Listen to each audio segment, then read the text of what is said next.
Let us discuss the next question. Find the value of k for which the system of equations 4x plus 5y equal to 0 and kx plus 10y equal to 0 has infinitely many solutions. We can see clearly the system of equation is homogeneous system of equation, क्योंकि यहाँ पर हमारे पास constant terms नहीं है. देखो C1 C2 हमारे पास यहाँ पर क्या है, 0 है.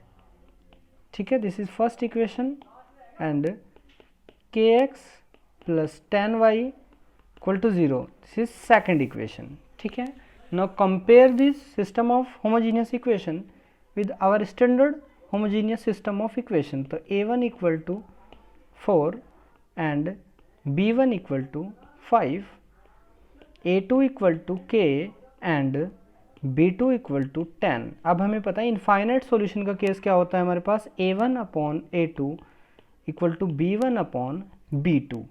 तो यहाँ पर वैल्यूज़ पुट करेंगे तो हो जाएगा 4 बाई के इक्वल टू 5 बाई 10. तो k इक्वल टू कितना आ जाएगा हमारे पास, 840 डिवाइड बाई 5.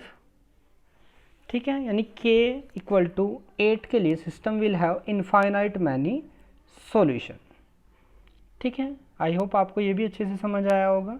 जस्ट मैंने डायरेक्ट इनफाइनाइट सॉल्यूशन की कंडीशन को अप्लाई किया है. ठीक है.